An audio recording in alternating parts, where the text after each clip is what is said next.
I think that the idea of targeting, to your point, Hannah, is, I mean, we've been talking about this. It's been a thread throughout our conversation thus far. When you target, you're making the most out of your potential investment, so to speak. So it may cost money to submit to some book awards. I know that some of them work on like a nomination basis, but a lot of them do cost money to submit. So Stephen, you already touched on this a little bit, but what are some of the best ways to navigate the finances of the submission process? Yeah, I think when it comes to the finances, you have to take into account, kind of like what Mackenzie was saying earlier, what are you getting for that investment? So for instance, Global Book Awards, it was the cost last year was about $120. And in terms of like what you get out of it, wasn't a whole lot. But I was like, this is something that is backed by an author that, you know, I respect. So like, I'm willing to put out that kind of money for it. The Page Turner Awards, which again, I just got the email, so it's fresh in my mind. They have the ability to submit to different categories. You could submit to have your book turned into a screenplay for a movie. So if you win, that's worth that money.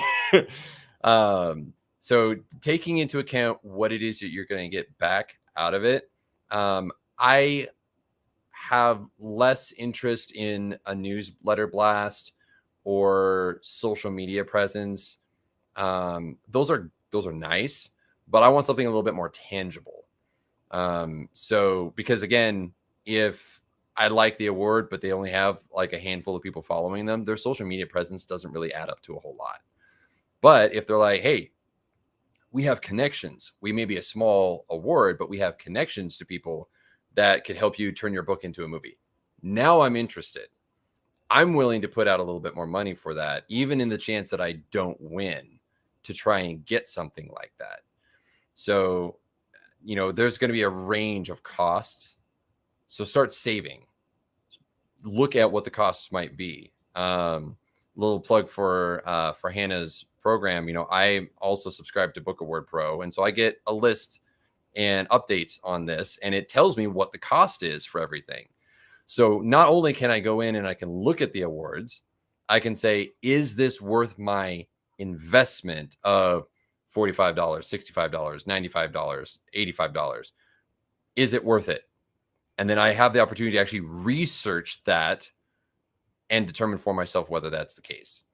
So that to me is really, you want to be frugal and strategic with where you're putting your money, because let's face it, authors don't have a lot.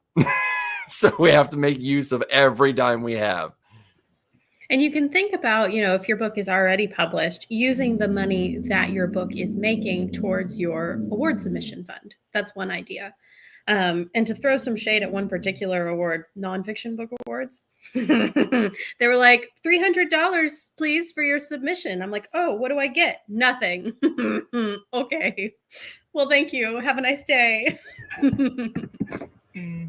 I mean, another quick note to sort of talk about, and I think Mackenzie did a great job of explaining this earlier on, but something that I look for when I submit to awards, and this isn't like a deal breaker or anything, but like I enjoy it when I'm submitting to an award where even if I don't win, I get some sort of comprehensive feedback from a reviewer. Yeah. Because at least I know what a reader thought of what I submitted.